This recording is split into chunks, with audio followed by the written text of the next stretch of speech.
सतनाम वाहिगुरु साहिब जी। तू मेरो मेर पर्वत स्वामी, ओट गही मैं तेरी, ना तुम डोलो ना हम गिरते, रख लीनी हर मेरी। गुरपुरै मेरी राख लई, अमृत नाम हृदय मैं दीनो, जन्म जन्म की मैल गई। परम सन्मान योग जुगो जुग अटल, चवर छतर तख्त दे मालक साहिब सतगुरु श्री गुरु ग्रंथ साहिब जी महाराज जियां दे पावन चरनां विच सत्कारयोग गुरु प्यारी साध संगत जी आप जी जुड़ बैठे हो। पिछले दिनों तो सतगुरु महाराज जी की कृपा दे नाल साडी कौम दे विच महान गुरसिख मरजीवड़े अते वो प्रमुख सिख शख्सियतां जिहड़ियां हन, जिन्हां दे जीवन दे विचों सानू प्रेरणा मिलती है, जिन्हां ने अपनी कौम दे वास्ते घालना घालियां हन, जिन्हां ने सिक्खी केसां सुआसां संग निभाई है, उन्हां दे जीवन नू समझण दा आपां यतन कर रहे हैं। अज वो महान योधे भाई सुखा सिंह अते भाई महताब सिंह, उन्हां दी की देन है कौम वास्ते, आओ अज आपां विचार साझी करन दा यतन करिए गुरु साहब की कृपा नाल। गुरुद्वारा सिख वास्ते बहुत वड्डा जीवन जाच सीखण दा केंद्र है। इत्थे आके ही सोझी आउंदी है, गुरु द्वारे होए सोझी पाए सी। साहब महाराज साडे ते कृपा करदे, बड़ा सोहना साडी पंथ प्रमाणित रहत मर्यादा के अनुसार जिहड़ी अरदास है, आप जी सारे ही अरदास करते हो। जिहड़ा तीसरा पैरा अरदास दा है, जिन्हां सिक्कां ਸਿੰਘਣੀਆਂ ने धर्म हेत सीस दिते, बंद बंद कटाए खोपरियां लोहाइयां, चरखरियां ते चढ़े आरियां नाल चराए गए, गुरद्वारियां दी सेवा लई कुर्बानियां कीतियां, धर्म नहीं हारे, सिक्खी केसां सुआसां ना निभाई, तिन्हां दी कमाई दा ध्यान तरके खालसा जी बोलो जी वाहिगुरू।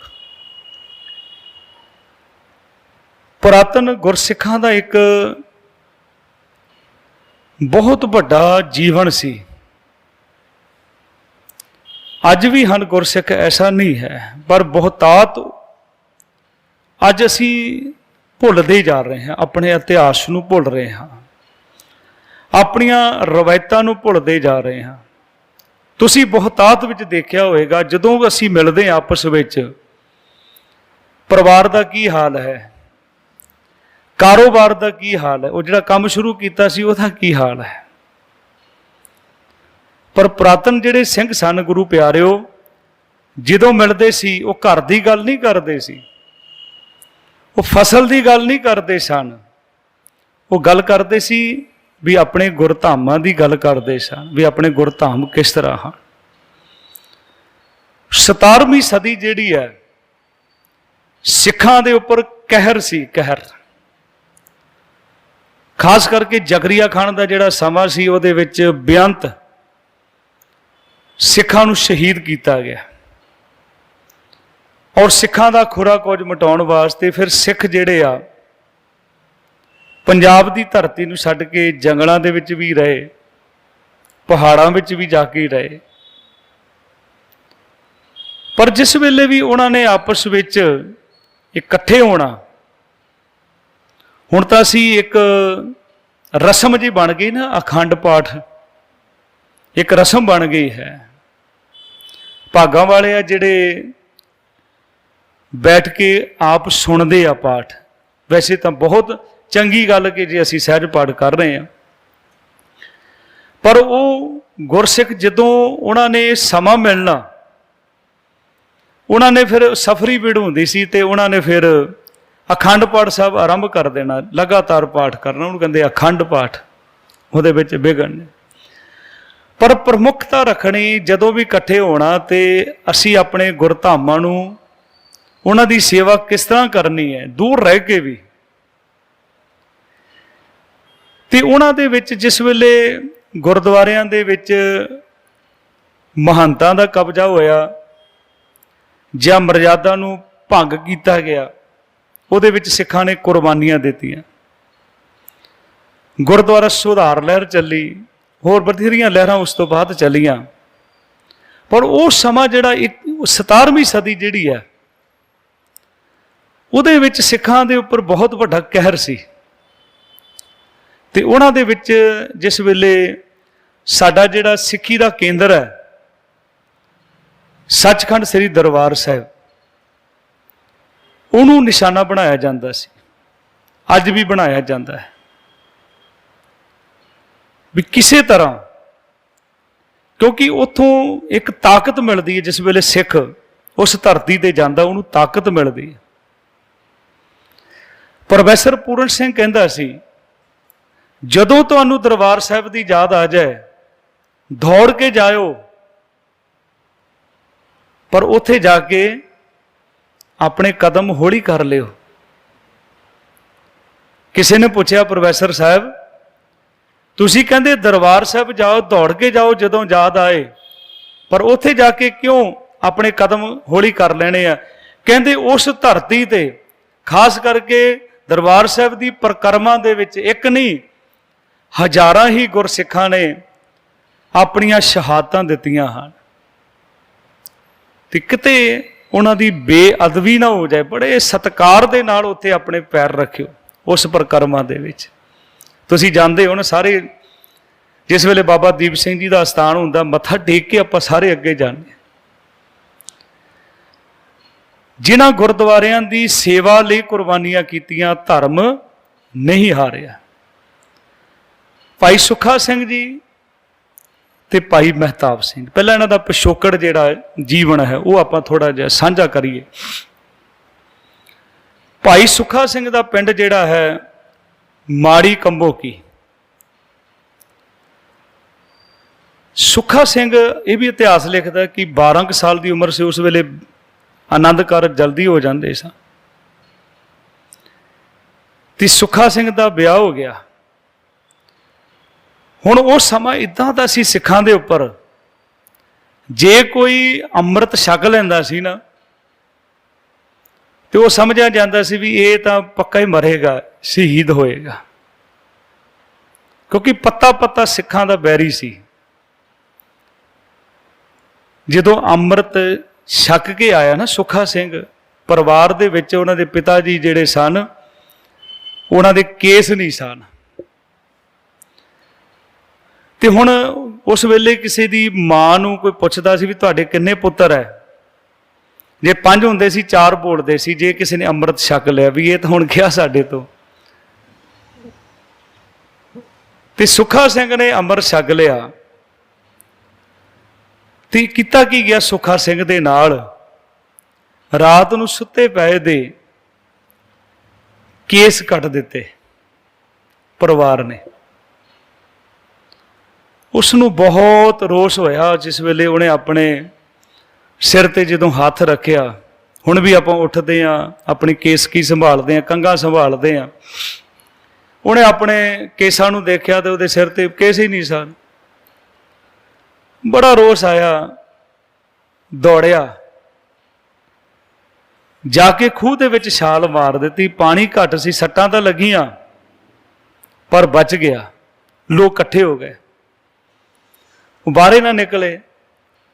ਇੱਕ ਬਜ਼ੁਰਗ ਸੀ ਗੁਰਸਿੱਖ, ਉਹ ਕਹਿਣ ਲੱਗਾ, ਸੁੱਖਾ ਸਿੰਘ, ਸਿੱਖ ਖੂਹ ਦੇ ਵਿੱਚ ਡਿੱਗ ਕੇ ਨਹੀਂ ਮਰਦੇ ਹੁੰਦੇ, ਸਿੱਖ ਆਤਮ ਹੱਤਿਆ ਨਹੀਂ ਕਰਦੇ। ਜੇ ਮਰਨਾ ਹੀ ਹੈ ਨਾ, ਕੌਮ ਦੀ ਖਾਤਰ ਮਰ ਜਾਓ, ਨਾਮ ਹੋ ਜਾਏਗਾ। ਲੋੜ ਹੈ ਕੌਮ ਨੂੰ ਤੁਹਾਡੇ ਵਰਗੇ ਨੌਜਵਾਨਾਂ ਦੀ। ਦੇਖੋ ਕਿੰਨਾ ਕੁ ਸਮਾਂ ਹੋਇਆ ਸੀ, ਸਤਿਗੁਰੂ ਜੀ ਮਹਾਰਾਜ 1708 ਦੇ ਵਿੱਚ ਜੋਤੀ ਜੋਤ ਸਮਾਏ ਸਤਿਗੁਰੂ ਜੀ ਕਲਗੀਧਰ ਪਾਤਸ਼ਾਹ ਜੀ। ਇਹ 1740 ਦੀ ਘਟਨਾ, 32 ਸਾਲ ਦਾ ਸਮਾਂ ਹੈ। ਹਨੇਰੀ ਝੱਖੜ ਚੱਲੇ ਆ ਸਿੱਖ ਕੌਮ ਦੇ ਉੱਪਰ। ਕਹਿਣ ਲੱਗਾ, ਗੁਰਸਿੱਖ ਨੇ ਉਹਨੂੰ ਲਾਹਨਤਾਂ ਪਾਈਆਂ ਵੀ ਮਰਨਾ ਤੇ ਕੌਮ ਦੇ ਵਾਸਤੇ ਮਰ ਜਾ। ਬਾਹਰ ਕੱਢਿਆ ਗਿਆ, ਤੈਨੂੰ ਅਸੀਂ ਅੰਮ੍ਰਿਤ ਵੀ ਛਕਾ ਦਿਆਂਗੇ। ਫਿਰ ਚਲਾ ਗਿਆ, ਅੰਮ੍ਰਿਤ ਵੀ ਛਕਿਆ, ਸ਼ਸਤਰ ਵਿਦਿਆ ਦੇ ਵਿੱਚ ਵੀ ਨਿਪੁੰਨ ਹੋਇਆ। ਉਹ ਸਮਾਂ ਆ ਗਿਆ ਜਿਸ ਵੇਲੇ ਸਿੱਖ ਜਿਹੜੇ ਆ ਜੰਗਲਾਂ ਦੇ ਵਿੱਚ ਰਹਿੰਦੇ ਆ, ਤੇ ਕਹਿੰਦੇ ਹਨ ਜਿਸ ਵੇਲੇ ਸੁੱਖਾ ਸਿੰਘ ਤੇ ਦੂਸਰੇ ਹਨ ਭਾਈ ਮਹਿਤਾਬ ਸਿੰਘ ਜੀ ਮੀਰਾਕੋਟ। ਉਹਨਾਂ ਦਾ ਪਿਛੋਕੜ, ਉਹਨਾਂ ਦਾ ਇਤਿਹਾਸ ਅੱਜ ਤੱਕ ਚੱਲਿਆ ਆ ਰਿਹਾ ਹੈ। ਭਾਈ ਮਹਿਤਾਬ ਸਿੰਘ ਜੀ ਮੀਰਾਕੋਟ, ਬੜੀ ਕਿਰਪਾ ਸੀ ਉਹਨਾਂ ਦੇ ਪਰਿਵਾਰ ਦੇ ਉੱਪਰ। ਤੇ ਮਹਿਤਾਬ ਸਿੰਘ ਜੀ ਆਪਣੇ ਬੱਚੇ ਨੂੰ ਜਨਮ ਦੇ ਕੇ ਉਹਨਾਂ ਦੀ ਧਰਮ ਪਤਨੀ ਚੜ੍ਹਾਈ ਕਰ ਗਈ। ਭਾਈ ਮਹਿਤਾਬ ਸਿੰਘ ਅੰਮ੍ਰਿਤ ਛਕ ਕੇ ਆਇਆ। ਉਹਨਾਂ ਦੇ ਪੁੱਤਰ ਦਾ ਨਾਮ ਸੀ ਰਾਏ ਸਿੰਘ। ਜਦੋਂ ਰਾਤ ਨੂੰ ਘਰ ਆਇਆ ਨਾ, ਤੇ ਰਾਤ ਨੂੰ ਆਪਣੇ ਬੱਚੇ ਨੂੰ ਨਾਲ ਲੈ ਕੇ ਸੁੱਤਾ। ਕਦੇ ਆਪਣੇ ਗੁਰੂ ਦੇ ਬਖਸ਼ੇ ਹੋਏ ਕਕਾਰਾਂ ਨੂੰ ਦੇਖਦਾ ਹੈ, ਗੁਰੂ ਦੀ ਬਖਸ਼ੀ ਹੋਈ ਸਿੱਖੀ ਨੂੰ ਦੇਖਦਾ ਹੈ, ਕਦੇ ਆਪਣੇ ਪੁੱਤਰ ਨੂੰ ਦੇਖਦਾ ਹੈ। ਦੋਨੇ ਚੀਜ਼ਾਂ ਕੀਮਤੀ ਹਨ। ਪੁੱਤਰ ਨੂੰ ਛੱਡਦੇ ਆ ਜਾਂ ਗੁਰੂ ਨੂੰ ਛੱਡਦੇ ਆ, ਕਿਉਂਕਿ ਰਹਿਣਾ ਮੁਸ਼ਕਲ ਸੀ ਪਿੰਡ ਦੇ ਵਿੱਚ। ਅੰਮ੍ਰਿਤ ਛਕ ਕੇ ਰਹਿਣਾ ਬਹੁਤ ਮੁਸ਼ਕਲ ਸੀ। ਸਾਰੀ ਰਾਤ ਨਹੀਂ ਸੁੱਤਾ ਮਹਿਤਾਬ ਸਿੰਘ, ਸਾਰੀ ਰਾਤ। ਕਿੰਨਾ ਦਰਦ ਹੋਏਗਾ ਕੌਮ ਦੇ ਵਾਸਤੇ। ਤੇ ਉਹ ਇੱਕੋ ਹੀ ਗੱਲ ਜੀਵਨ ਦੇ ਵਿੱਚ ਸੀ ਵੀ ਸਾਡੀ ਜਿਹੜੀ ਸਿੱਖੀ ਆ ਉਹ ਕੇਸਾਂ ਸਵਾਸਾਂ ਦੇ ਨਾਲ ਨਿਭ ਜਾਏ। ਬੜਾ ਸੋਚਦਾ ਰਿਹਾ। ਅੰਮ੍ਰਿਤ ਵੇਲਾ ਹੋਇਆ। ਉਸ ਪਿੰਡ ਦੇ ਵਿੱਚ ਉਹਦਾ ਇੱਕ ਮਿੱਤਰ ਸੀ ਹਿੰਦੂ। ਕਿ ਸਾਰੀ ਕੌਮ ਮਾੜੀ ਨਹੀਂ ਹੁੰਦੀ, ਹਰੇਕ ਕੌਮ ਦੇ ਵਿੱਚ ਚੰਗੇ ਮਾੜੇ ਬੰਦੇ ਹੁੰਦੇ ਆ। ਅਸੀਂ ਸਾਰਿਆਂ ਨੂੰ ਇੱਕ ਰੱਸੇ ਨਾਲ ਬੰਨ੍ਹ ਦਿੰਦੇ ਆ। ਹਰੇਕ ਕੌਮ ਦੇ ਵਿੱਚ ਚੰਗੇ ਬੰਦੇ ਮਿਲਣਗੇ, ਤੁਹਾਨੂੰ ਮਾੜੇ ਵੀ ਮਿਲਣਗੇ। ਉਹਦੀ ਮਿੱਤਰਤਾ ਸੀ ਉਹਦੇ ਨਾਲ। ਅੰਮ੍ਰਿਤ ਵੇਲੇ ਉਹਦੇ ਘਰ ਚਲਾ ਗਿਆ ਆਪਣੇ ਛੋਟੇ ਜਿਹੇ ਪੁੱਤਰ ਨੂੰ ਚੁੱਕ ਕੇ। ਦਰਵਾਜ਼ਾ ਖਟਕਾਇਆ ਤੇ ਉਹ ਭਾਈ ਨੱਥਾ ਉਹਦਾ ਨਾਮ ਸੀ, ਤੇ ਬਾਹਰ ਨਿਕਲਿਆ। ਕਹਿਣ ਲੱਗਾ, ਮਹਿਤਾਬ ਸਿੰਘ ਕੀ ਗੱਲ ਹੈ? ਕਹਿਣ ਲੱਗਾ, ਮੈਨੂੰ ਦੱਸ ਦੇ, ਮੈਂ ਗੁਰੂ ਵੱਲ ਹੋ ਜਾਵਾਂ ਜਾਂ ਆਪਣੇ ਪੁੱਤਰ ਵੱਲ ਹੋ ਜਾ। ਉਹ ਕਹਿਣ ਲੱਗਾ, ਗੁਰੂ ਦੀ ਕਿਰਪਾ ਬਹੁਤ ਘੱਟ ਲੋਕਾਂ ਤੇ ਹੁੰਦੀ ਆ, ਤੇਰੇ ਤੇ ਗੁਰੂ ਨੇ ਕਿਰਪਾ ਕੀਤੀ, ਗੁਰੂ ਵਾਲਾ ਬਣ ਜਾ। ਗੱਲ ਕੀ ਹੈ? ਕਹਿਣ ਲੱਗਾ, ਤੈਨੂੰ ਪਤਾ ਹੀ ਹੈ, ਅੰਮ੍ਰਿਤ ਛਕ ਲਿਆ, ਹੁਣ ਇਹਨਾਂ ਨੇ ਬੈਰੀ ਬਣ ਜਾਣਾ ਸਾਡੇ, ਤੇ ਪੁੱਤਰ ਨੂੰ ਨਾਲ ਲੈ ਕੇ ਜਾਣਾ ਵੀ ਮੁਸ਼ਕਲ ਹੈ, ਤੇ ਮੈਂ ਤੇਰੇ ਨਾਲ ਸਲਾਹ ਕਰਨ ਆਇਆ ਤੇ ਆਪਣਾ ਪੁੱਤਰ ਤੈਨੂੰ ਸੌਂਪਣ ਵਾਸਤੇ ਆਇਆ। ਕਹਿਣ ਲੱਗਾ, ਮੇਰੀ ਖੁਸ਼ਕਿਸਮਤੀ ਹੋਏਗੀ, ਮੈਂ ਸਿੱਖ ਨਹੀਂ ਬਣ ਸਕਿਆ, ਪਰ ਘੱਟੋ ਘੱਟ ਮੈਂ ਇਹ ਸੇਵਾ ਵਿੱਚ ਹਿੱਸਾ ਤਾਂ ਦੇ ਸਕਦਾ, ਤੇਰੀ ਮਦਦ ਕਰ ਸਕਦਾ, ਮੈਨੂੰ ਆਪਣਾ ਪੁੱਤਰ ਦੇ ਜਾ।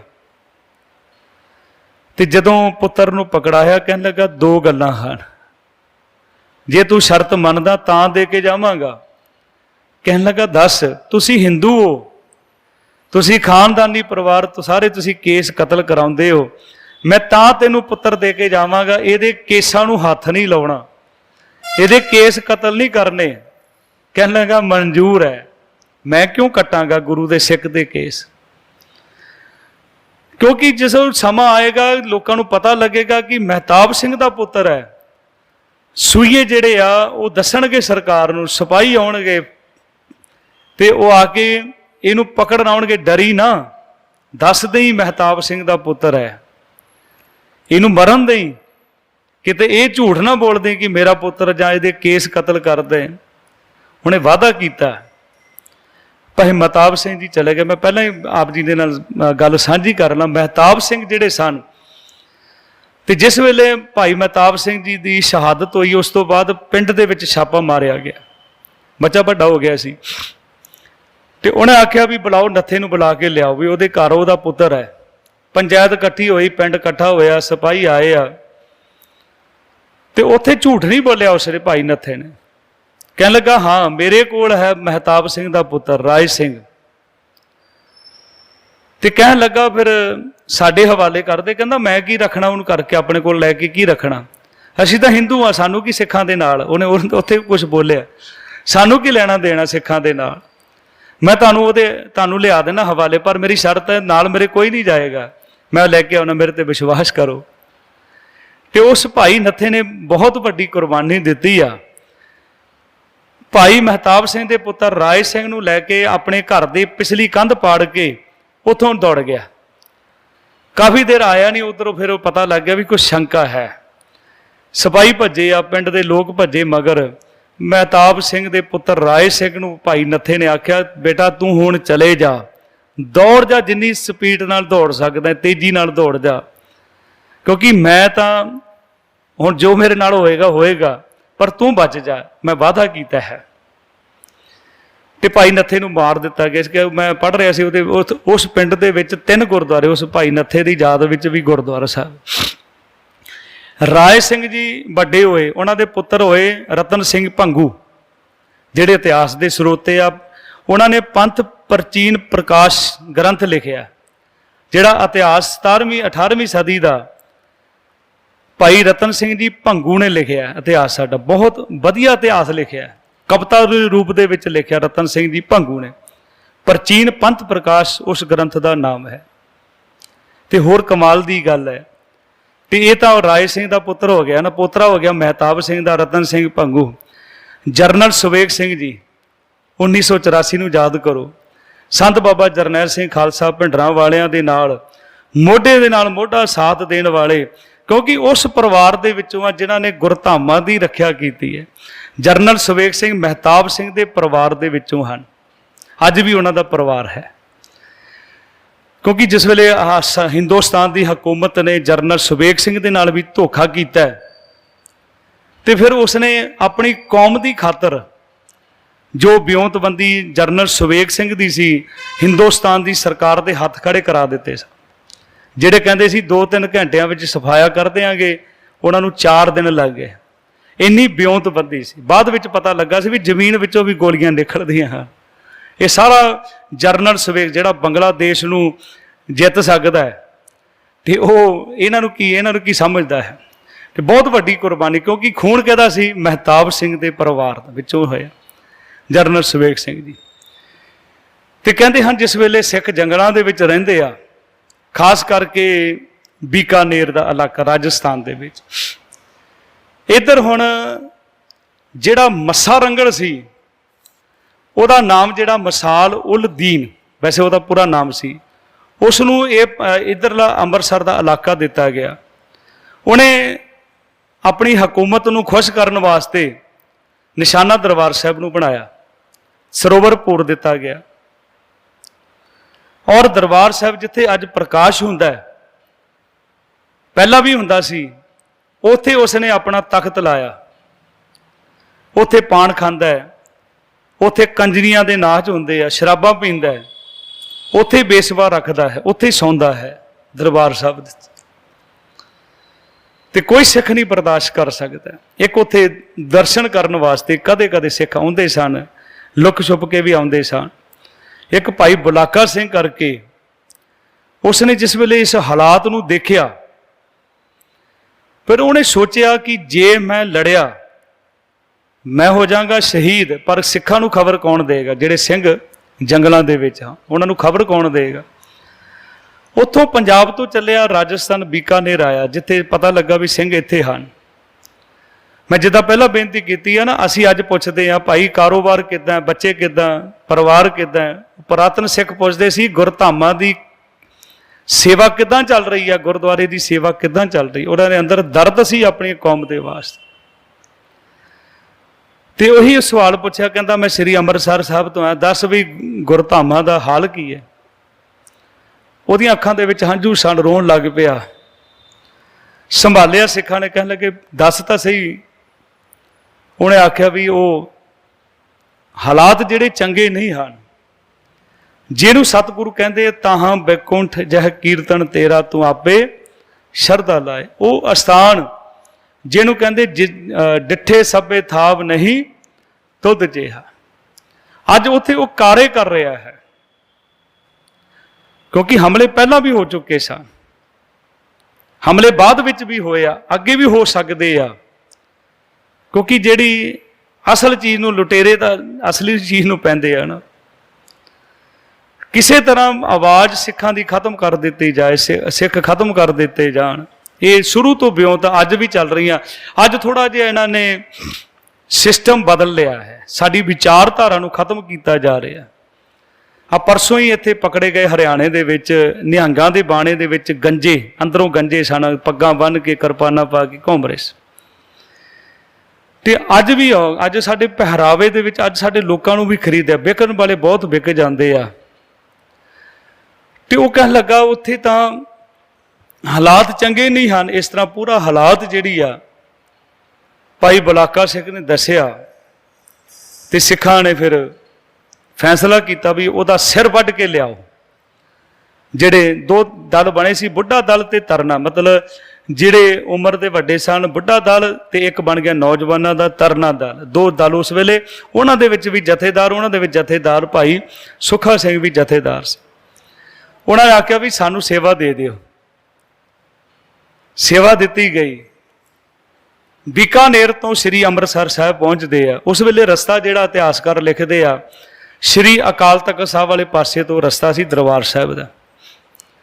ਤੇ ਘੋੜੇ ਕਿੱਥੇ ਬੰਨੇ, ਕਿਉਂਕਿ ਪਰਿਕਰਮਾ ਕੱਚੀ ਸੀ ਉਸ ਵੇਲੇ। ਜਿੱਥੇ ਆਪਾਂ ਬਾਹਰ ਦਰਸ਼ਨੀ ਡੋੜੀ ਦੇ ਨਾਲ ਲਾਚੀ ਵੇਰੀ ਹੈ, ਉੱਥੇ ਘੋੜੇ ਬੰਨੇ ਸਨ ਭਾਈ ਸੁੱਖਾ ਸਿੰਘ ਮਹਿਤਾਬ ਸਿੰਘ। ਔਰ ਪਹਿਰਾਵਾ ਇਦਾਂ ਦਾ ਪਾਇਆ ਸੀ ਵੀ ਕਿਦਾਂ ਮੁਸਲਮਾਨ ਲੱਗਦੇ ਆ। ਤੇ ਠੀਕਰੀਆਂ ਜਿਹੜੀਆਂ ਉਹਨਾਂ ਦੇ ਬੋਰੇ ਭਰ ਲਏ।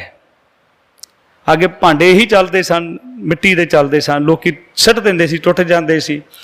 ਠੀਕਰੀਆਂ ਇਕੱਠੀਆਂ ਕਰ ਲਈਆਂ, ਦਰਬਾਰ ਸਾਹਿਬ ਗਏ ਆ, ਬਾਹਰ ਖੜੇ ਹੋ ਕੇ ਅਰਦਾਸ ਕੀਤੀ ਹੈ। ਅਰਦਾਸ ਕੀਤੀ, ਸਤਿਗੁਰੂ ਮਹਾਰਾਜ ਜਿਸ ਕਾ ਕਾਰਜ ਤਿਨ ਹੀ ਕੀਆ, ਮਾਨਸ ਕਿਆ ਵਿਚਾਰਾ। ਇਹ ਅਰਦਾਸ ਭਾਈ ਸਤਵੰਤ ਸਿੰਘ ਬੇਅੰਤ ਸਿੰਘ ਨੇ ਵੀ ਕੀਤੀ ਸੀ ਸ੍ਰੀ ਅਕਾਲ ਤਖਤ ਸਾਹਿਬ ਦੇ ਸਾਹਮਣੇ ਖੜੇ ਹੋ ਕੇ 1984 'ਚ, ਕਿ ਸਤਿਗੁਰੂ ਮਹਾਰਾਜ ਤੂੰ ਤਾਂ ਤਾਕਤ ਦੇਣੀ ਹੈ, ਤੇਰਾ ਘਰ ਹੈ, ਬਾਕੀ ਕੰਮ ਤੂੰ ਸਾਡੇ ਵਿੱਚ ਵਰਤ ਕੇ ਤੂੰ ਕਰਾਉਣਾ ਹੈ। ਇਹ ਜੋੜੀਆਂ ਚੱਲਦੀਆਂ ਰਹੀਆਂ। ਸੁਖਦੇਵ ਸਿੰਘ ਸੁੱਖਾ, ਹਰਜਿੰਦਰ ਸਿੰਘ ਜਿੰਦਾ, ਭਾਈ ਬੇਅੰਤ ਸਿੰਘ, ਭਾਈ ਸਤਵੰਤ ਸਿੰਘ ਜੀ, ਇਹ ਜੋੜੀਆਂ ਚੱਲਦੀਆਂ ਰਹੀਆਂ। ਉਹਨਾਂ ਨੇ ਵੀ ਉੱਥੇ ਅਰਦਾਸ ਕਰਕੇ ਅੰਮ੍ਰਿਤ ਛਕ ਕੇ, ਵੀ ਜਿਹੜਾ ਗੁਰੂ ਸਾਹਿਬ ਮਹਾਰਾਜ ਨੇ ਉਹਨਾਂ ਕੋਲ ਸੇਵਾ ਲਈ ਹੈ, ਸਾਰਾ ਸੰਸਾਰ ਜਾਣਦਾ ਹੈ। ਉਹਨਾਂ ਨੇ ਅਰਦਾਸ ਕੀਤੀ, ਸਤਿਗੁਰੂ ਮਹਾਰਾਜ ਤੇਰਾ ਕਾਰਜ ਹੈ, ਤੂੰ ਹੀ ਕਰਾਉਣਾ ਹੈ। ਤੇ ਗੁਰੂ ਦਾ ਹੱਥ ਹੋਵੇ ਤੇ ਫਿਰ ਦੁਨੀਆ ਦੀ ਤਾਕਤ ਜਿਹੜੀ ਹੈ ਰੋਕ ਨਹੀਂ ਸਕਦੀ। ਅੰਦਰ ਗਏ ਆ, ਅੰਦਰ ਜਾ ਕੇ ਤੇ ਉਹ ਹੁਣ ਮੱਸਾ ਰੰਗੜ ਦੇਖਦਾ ਹੈ, ਕੌਣ ਆ ਭਾਈ?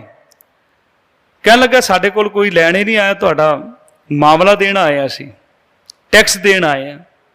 ਕਹਿੰਦਾ ਦੇ ਦਿਓ। ਮੈਂ ਇੱਕ ਇਤਿਹਾਸਕਾਰ ਦੇ ਵਚਨ ਪੜ੍ਹ ਰਿਹਾ ਸੀ, ਕਿਉਂਕਿ ਕਾਫੀ ਲੋਕਾਂ ਨੇ ਇਹ ਲਿਖਿਆ ਕਿ ਉਹਨਾਂ ਨੇ ਥੱਲੇ ਥੈਲੀ ਸਿੱਟ ਦਿੱਤੀ ਸੀ, ਮੱਸਾ ਰੰਗੜ ਨੇ ਥੱਲੇ ਸਿਰ ਕੀਤਾ, ਤੇ ਧੋਖੇ ਨਾਲ ਸਿੱਖ ਨਹੀਂ ਮਾਰਦਾ ਕਿਸੇ ਨੂੰ। ਤੇ ਉਹ ਮਰਨ ਆਏ ਸੀ, ਮਾਰਨ ਆਏ ਸੀ, ਤੇ ਸਿੱਧਾ ਹੀ ਮਾਰੀਆਂ ਉਹਨਾਂ ਨੇ ਆ ਕੇ। ਮਾਮਲਾ ਜ਼ਰੂਰ ਦਿੱਤਾ ਹੈ, ਪਰ ਭਾਈ ਸੁੱਖਾ ਸਿੰਘ ਨੇ ਸ੍ਰੀ ਸਾਹਿਬ ਕੱਢ ਕੇ ਇੱਕੋ ਝਟਕ ਦੇ ਨਾਲ ਉਹਦਾ ਗਾਟਾ ਜਿਹੜਾ ਸਿਰ 'ਚ ਅਲੱਗ ਕਰਦਾ ਧੜ ਦੇ ਨਾਲ। ਤੇ ਭਾਈ ਮਹਿਤਾਬ ਸਿੰਘ ਨੇ ਨੇਜੇ ਦੇ ਵਿੱਚ ਟੰਗ ਲਿਆ। ਹੁਣ ਤੁਸੀਂ ਅੰਮ੍ਰਿਤਸਰ ਤੋਂ ਗੰਗਾ ਨਗਰ ਬੀਕਾਨੇਰ ਜਾਣਾ ਹੋਵੇ, ਕਿੰਨਾ ਟਾਈਮ ਲੱਗਦਾ ਕਾਰ ਦੇ ਵਿੱਚ? ਉਹ ਰੁਕੇ ਨਹੀਂ ਸਨ। ਅੰਮ੍ਰਿਤਸਰ ਤੋਂ ਲੈ ਕੇ ਵੀ ਸਿੱਖਾਂ ਦੇ ਕੋਲ, ਆਪਣੇ ਗੁਰੂ ਭਾਈਆਂ ਦੇ ਕੋਲ ਇਹਦਾ ਸਿਰ ਲੈ ਕੇ ਜਾਣਾ। ਉਹ ਸਿੱਖ ਪੰਥ ਨੇ ਆਖਿਆ, ਗੁਰੂ ਪੰਥ ਉੱਥੇ ਬੈਠਾ ਹੈ, ਸਿਰ ਵੱਢ ਕੇ ਲੈ ਕੇ ਗਏ ਉਹਦਾ ਨੇਜੇ ਤੇ ਟੰਗ। ਕਿਉਂਕਿ ਅਰਦਾਸ ਅੱਜ ਵੀ ਆਪਾਂ ਕਰਦੇ ਹਾਂ, ਗੁਰਦੁਆਰਿਆਂ ਦੀ ਸੇਵਾ ਲਈ ਕੁਰਬਾਨੀਆਂ ਕੀਤੀਆਂ, ਧਰਮ ਨਹੀਂ ਹਾਰੇ। ਅੱਜ ਜਿਹੜੀ ਲੜਾਈ ਹੈ ਨਾ, ਅਸੀਂ ਆਪੇ ਹੀ ਲੜੀ ਜਾਂਦੇ ਹਾਂ, ਆਪੇ ਹੀ ਲੜੀ ਜਾਂਦੇ ਹਾਂ। ਕਿਰਪਾਨਾਂ ਨਿਕਲ ਜਾਂਦੀਆਂ, ਗੋਲੀਆਂ ਚੱਲ ਜਾਂਦੀਆਂ, ਮਰ ਜਾਂਦੇ ਆ। ਕਾਹਦੇ ਵਾਸਤੇ? ਕੁਰਸੀ ਦੇ ਵਾਸਤੇ। ਇੱਥੇ ਪੰਥ ਦੇ ਵਾਸਤੇ ਝਗੜਾ ਨਹੀਂ ਹੋ ਰਿਹਾ, ਮਰਜ਼ਾਦਾ ਵਾਸਤੇ ਝਗੜਾ ਨਹੀਂ ਹੋ ਰਿਹਾ, ਇੱਥੇ ਝਗੜਾ ਹੋ ਰਿਹਾ ਕੁਰਸੀ ਦੇ ਵਾਸਤੇ ਝਗੜਾ ਹੋ ਰਿਹਾ।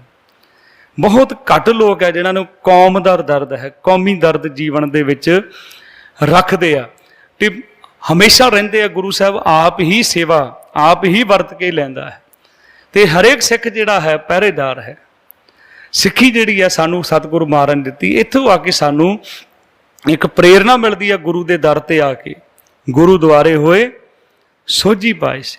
ਸਾਡੇ ਜੀਵਨ ਦੇ ਵਿੱਚ, ਸਾਡੇ ਬਿਲਕੁਲ ਦਿਲ ਦਿਮਾਗ ਦੇ ਵਿੱਚ ਇਹ ਗੱਲ ਜਿਹੜੀ ਹੈ, ਕਿਉਂਕਿ ਅਸੀਂ ਬਹੁਤ ਕੁਰਬਾਨੀਆਂ ਕੀਤੀਆਂ ਹਨ ਗੁਰੂ ਧਾਮਾਂ ਦੀ ਖਾਤਰ। ਰੋਜ਼ ਅਰਦਾਸ ਕਰਦੇ ਹਾਂ, ਗੁਰਦੁਆਰਿਆਂ ਦੀ ਸੇਵਾ ਲਈ ਕੁਰਬਾਨੀਆਂ ਕੀਤੀਆਂ, ਧਰਮ ਨਹੀਂ ਹਾਰੇ। ਮੈਂ ਕਈ ਵੇਲੇ ਬੇਨਤੀ ਕਰਦਾ, ਕਈਆਂ ਨੂੰ ਚਾਅ ਹੁੰਦਾ ਨਾ ਵੀ ਜਿੱਦਣ ਸੰਗਤ ਜੁੜੀ ਹੋਵੇ ਸਾਡਾ ਨਾਮ ਲਿਆ ਜਾਵੇ, ਅਰਦਾਸ, ਉਹ ਨਾਮ ਸਪੈਸ਼ਲ ਲਿਖਾਉਣਗੇ। ਠੀਕ ਆ ਭਾਈ, ਚੰਗੀ ਗੱਲ ਹੈ, ਪਰ ਤੁਹਾਡਾ ਨਾਮ ਰਹਿੰਦੀ ਦੁਨੀਆ ਤੱਕ ਰਹਿ ਸਕਦਾ ਹੈ। ਮੈਂ ਉਹਨਾਂ ਨੂੰ ਸਲਾਹ ਦੇਣਾ ਚਾਹੁੰਦਾ ਜਿਨ੍ਹਾਂ ਨੂੰ ਸ਼ੌਂਕ ਹੈ ਨਾਮ ਸੁਣਨ ਦਾ। ਤੁਹਾਡਾ ਨਾਮ ਰਹਿੰਦੀ ਦੁਨੀਆ, ਇੱਕ ਗੁਰਦੁਆਰੇ ਵਿੱਚ ਅਰਦਾਸ ਨਹੀਂ ਹੋਏਗੀ ਤੁਹਾਡੀ, ਲੱਖਾਂ ਗੁਰਦੁਆਰਿਆਂ ਵਿੱਚ ਹੋਏਗੀ। ਲੱਖਾਂ ਹੀ ਗੁਰਦੁਆਰੇ ਆ ਦੁਨੀਆ ਦੇ ਵਿੱਚ, ਕਰਦੇ ਨਾ ਆਪਾਂ ਉਹਨਾਂ ਦੀ ਅਰਦਾਸ। ਜਿਨ੍ਹਾਂ ਸਿੰਘਾਂ ਸਿੰਘਣੀਆਂ ਨੇ ਧਰਮ ਹੀ ਅਸੀਸ ਦਿੱਤੇ, ਬੰਦ ਬੰਦ ਕਟਾਏ, ਖੋਪਰੀਆਂ ਲੋਹਾਈਆਂ ਚਰਖੜੀਆਂ ਤੇ। ਸਿਰਫ ਭਾਈ ਸੁਬੇਗ ਸਿੰਘ, ਸਾਵਾਰ ਸਿੰਘ ਚਰਖੜੀ ਤੇ ਨਹੀਂ ਚੜ੍ਹੇ, ਭਾਈ ਮਹਿਤਾਬ ਸਿੰਘ ਜੀ ਮੀਰਾ ਕੋਟ ਨੂੰ ਵੀ ਚਰਖੜੀ ਤੇ ਚਾੜਿਆ ਸੀ। ਅੱਜ ਵੀ ਉਹੀ ਕੰਮ ਹੋਏ ਆ। ਬਹੁਤ ਸਮਾਂ ਦੂਰ ਦੀ ਗੱਲ ਨਹੀਂ, 1984 ਤੋਂ ਬਾਅਦ ਵੀ ਪੁਲਿਸ ਥਾਣਿਆਂ ਦੇ ਵਿੱਚ ਪੰਜਾਬ ਦੇ ਵਿੱਚ ਇਹੀ ਕੁਝ ਹੋਇਆ ਤੇ ਇਤਿਹਾਸ ਤਾਂ ਬਾਰ-ਬਾਰ ਦੁਹਰਾਇਆ ਜਾਂਦਾ ਹੈ ਤੇ ਬਾਰ-ਬਾਰ ਗੁਰੂ ਸਾਹਿਬ ਸੇਵਾ ਲੈਂਦੇ ਆ। ਤੇ ਉਹ ਲੋਕਾਂ ਦੀ ਅਰਦਾਸ ਰੋਜ਼ ਹੋਏਗੀ ਜੇ ਅਸੀਂ ਕੌਮ ਦੇ ਵਾਸਤੇ ਕੁਝ ਕਰਕੇ ਜਾਵਾਂਗੇ। ਆਪਣੇ ਵਾਸਤੇ ਤਾਂ, ਆਪਣੇ ਬੱਚਿਆਂ ਵਾਸਤੇ ਤਾਂ ਸਾਰਾ ਕੁਝ ਕਰਨਾ ਵੀ ਚਾਹੀਦਾ ਹੈ, ਪਰ ਜੇ ਕੌਮ ਦੇ ਵਾਸਤੇ ਕਰਦੇ ਆ ਤੇ ਰਹਿੰਦੀ ਦੁਨੀਆ ਦੇ ਤੱਕਰ ਨਾਮ ਰਹੇਗਾ ਭਾਈ ਕੌਮ ਦੀ ਖਾਤਰ। ਤੇ ਗੁਰੂ ਸਾਹਿਬ ਮਹਾਰਾਜ ਆਪ ਅਰਦਾਸ ਕਰੀਏ। ਮੈਂ ਕੱਲ ਵੀ ਬੇਨਤੀ ਕੀਤੀ ਸੀ, ਘੱਟੋ ਘੱਟ 24 ਘੰਟਿਆਂ ਦੇ ਵਿੱਚ 20 ਮਿੰਟ ਕੌਮ ਦੇ ਵਾਸਤੇ ਸੋਚਿਓ ਕਿ ਮੈਂ ਕੌਮ ਦੇ ਵਾਸਤੇ ਮੇਰੇ ਵੱਲੋਂ ਕੀ ਸੇਵਾ ਹੋ ਸਕਦੀ ਕੌਮ ਦੀ, ਤੇ ਉਹ ਯੋਗਦਾਨ ਮੈਂ ਕੀ ਪਾ ਸਕਦਾ ਹੈ। ਹਰੇਕ ਸਿੱਖ ਨੂੰ ਸੋਚਣਾ ਚਾਹੀਦਾ। ਫਿਰ ਅਸੀਂ ਦੇਖੋ, ਫਿਰ ਕੌਮ ਦਾ ਨਿਖਾਰ ਆਉਂਦਾ ਹੈ, ਕੌਮ ਕਿੱਦਾਂ ਚੜ੍ਹਦੀਆਂ ਕਲਾਂ ਵਿੱਚ ਹੈ, ਹੋਰ ਕਿੰਨੀ ਚੜ੍ਹਦੀ ਕਲਾ ਵਿੱਚ ਸਾਜ ਸਕਦੀ ਹੈ ਜਦੋਂ ਅਸੀਂ ਇਹ ਸਾਰੇ ਸੋਚਣਾ ਸ਼ੁਰੂ ਕਰ ਦਿਆਂਗੇ। ਤੇ ਅਸੀਂ ਉਹ ਨਹੀਂ ਸੋਚਣਾ ਅਸੀਂ ਕੀ ਲੈਣਾ ਹੈ। ਨਹੀਂ ਭਾਈ, ਉਹਨਾਂ ਨੇ ਕੀ ਲੈਣਾ ਸੀ, ਲਿਆ ਨਾ, ਉਹਨਾਂ ਨੇ ਜੋ ਲੈ ਲਿਆ ਅੱਜ ਅਸੀਂ ਯਾਦ ਕਰ ਰਹੇ ਹਾਂ। ਜਿੰਨੇ ਤੱਕ ਦੁਨੀਆ ਰਹੇਗੀ ਭਾਈ ਸੁੱਖਾ ਸਿੰਘ ਮਹਿਤਾਬ ਸਿੰਘ ਨੂੰ ਯਾਦ ਕੀਤਾ ਜਾਏਗਾ। ਜਦੋਂ ਤੱਕ ਦੁਨੀਆ ਰਹੇਗੀ ਭਾਈ ਹਰਜਿੰਦਰ ਸਿੰਘ ਜਿੰਦਾ, ਸੁਖਦੇਵ ਸਿੰਘ ਸੁੱਖੇ ਨੂੰ ਯਾਦ ਕੀਤਾ ਜਾਏਗਾ। ਦੁਨੀਆ ਰਹੇਗੀ ਭਾਈ ਬੇਅੰਤ ਸਿੰਘ, ਸਤਵੰਤ ਸਿੰਘ, ਕੇਹਰ ਸਿੰਘ ਨੂੰ ਯਾਦ ਕੀਤਾ ਜਾਏਗਾ, ਕਿਉਂਕਿ ਕੌਮ ਦੀ ਖਾਤਰ ਉਹਨਾਂ ਨੇ ਕੁਰਬਾਨੀ ਕੀਤੀ ਹੈ। ਜਿਨ੍ਹਾਂ ਗੁਰਦੁਆਰਿਆਂ ਦੀ ਸੇਵਾ ਲਈ ਕੁਰਬਾਨੀਆਂ ਕੀਤੀਆਂ, ਧਰਮ ਨਹੀਂ ਹਾਰਿਆ, ਸਿੱਖੀ ਕੇਸਾਂ ਸੁਆਸਾ ਨਾ ਨਿਭਾਈ। ਗੁਰੂ ਸਾਹਿਬ ਮਹਾਰਾਜ ਕਿਰਪਾ ਕਰਨ। ਅਰਦਾਸ ਇਹੀ ਹੈ ਕਿ ਗੁਰੂ ਸਾਹਿਬ ਮਹਾਰਾਜ ਕਿਰਪਾ ਕਰਨ, ਸਿਰ ਜਾਵੇ ਤਾਂ ਜਾਵੇ ਬੇਰਾ, ਸਿੱਖੀ ਸਿਦਕ ਨਾ ਜਾ। ਇੰਨੀਆਂ ਬੇਨਤੀਆਂ ਪ੍ਰਵਾਨ ਕਰਨੀਆਂ। ਕੱਲ 5 ਅਗਸਤ ਹੈ। ਸਿੱਖ ਕੌਮ ਦੀ ਇੱਕ ਬਹੁਤ ਵੱਡੀ ਸਰਮੋਰ ਹਸਤੀ ਹੋਈ ਹੈ। ਅੱਜ ਦੁਨੀਆ ਦੇ ਵਿੱਚ ਲੋਕੀ ਮਦਰ ਟਰੇਸਾ ਨੂੰ ਤਾਂ ਜਾਣਦੇ ਆ, ਪਰ ਮਾਫ ਕਰਨਾ, ਸਿੱਖ ਵੀ ਨਹੀਂ ਜਾਣਦੇ ਭਗਤ ਪੂਰਨ ਸਿੰਘ ਕੌਣ ਸੀ। ਕੱਲ ਉਹਨਾਂ ਦੀ ਵਰਸੀ ਹੈ। ਕੱਲ ਉਹਨਾਂ ਦਾ ਹੀ ਆਪਾਂ ਜੀਵਨ ਜਿਹੜਾ ਭਗਤ ਪੂਰਨ ਸਿੰਘ ਜੀ ਦਾ, ਜਿਨ੍ਹਾਂ ਦੇ ਅੰਦਰ ਗੁਰੂ ਸਾਹਿਬ ਮਹਾਰਾਜ ਨੇ ਬਹੁਤ ਵੱਡੀ ਸੇਵਾ ਲਈ ਹੈ ਤੇ ਜਿਹੜੀ ਆਪਾਂ ਸੋਚ ਵੀ ਨਹੀਂ ਸਕਦੇ। ਮੈਂ ਇਕੱਲੇ ਅੱਗੇ ਵੀ ਬੇਨਤੀ ਕੀਤੀ ਹੈ ਵੀ ਅੰਮ੍ਰਿਤਸਰ ਸਾਹਿਬ ਜਾਓ ਜ਼ਰੂਰ, ਪਿੰਗਲਵਾੜੇ ਇੱਕ ਵਾਰੀ ਚੱਕਰ ਲਾ ਕੇ ਆਓ, ਪਤਾ ਲੱਗ ਜਾਏਗਾ ਬੰਦੇ ਦਾ ਦਿਮਾਗ ਸੈੱਟ ਹੋ ਜਾਂਦਾ ਕੀ ਚੀਜ਼ ਹੈ, ਕਿੱਦਾਂ ਸੇਵਾ ਹੁੰਦੀ ਹੈ, ਕਿੱਦਾਂ ਸੇਵਾ ਕੀਤੀ ਜਾਂਦੀ ਹੈ। ਤੇ ਉਹ ਸੇਵਾ ਕੀਤੀ ਹੈ ਭਗਤ ਪੂਰਨ ਸਿੰਘ ਜੀ ਨੇ। ਜਦੋਂ 1984 ਦੇ ਵਿੱਚ ਦਰਬਾਰ ਸਾਹਿਬ ਦੇ ਉੱਪਰ ਹਿੰਦੁਸਤਾਨ ਦੀ ਫੌਜ ਨੇ ਅਟੈਕ ਕੀਤਾ, ਹਿੰਦੁਸਤਾਨ ਦੀ ਸਰਕਾਰ ਨੇ ਅਕਾਲ ਤਖਤ ਸਾਹਿਬ ਨੂੰ ਢਹਿ ਢੇਰੀ ਕੀਤਾ, ਉਹਦੇ ਰੋਸ ਵਿੱਚ ਭਗਤ ਪੂਰਨ ਸਿੰਘ ਨੂੰ ਮਿਲਿਆ ਹੋਇਆ ਸਨਮਾਨ ਜਿਹੜਾ ਸੀ ਪਦਮ ਸ਼੍ਰੀ ਉਹ ਵਾਪਸ ਕੀਤਾ ਸੀ। ਤੇ ਇਦਾਂ ਦੇ ਉਹ ਮਰਜੀ ਬੜੇ ਜਿਨ੍ਹਾਂ ਨੇ ਕੌਮ ਦੀ ਖਾਤਰ ਉਹਨਾਂ ਪ੍ਰਮੁੱਖ ਸ਼ਖਸੀਅਤਾਂ ਨੂੰ ਆਪਾਂ ਯਾਦ ਕਰਨਾ ਹੈ ਲੜੀਵਾਰ। ਗੁਰੂ ਸਾਹਿਬ ਮਹਾਰਾਜ ਕਿਰਪਾ ਕਰਨ, ਹੋਈਆਂ ਭੁੱਲਾਂ ਦੀ ਖਿਮਾ ਬਖਸ਼ਣੀ। ਬੁਲਾਓ ਫਤਿਹ ਸਾਰੇ ਆਖੋ ਜੀ। ਵਾਹਿਗੁਰੂ ਜੀ ਕਾ ਖਾਲਸਾ, ਵਾਹਿਗੁਰੂ ਜੀ ਕੀ ਫਤਿਹ।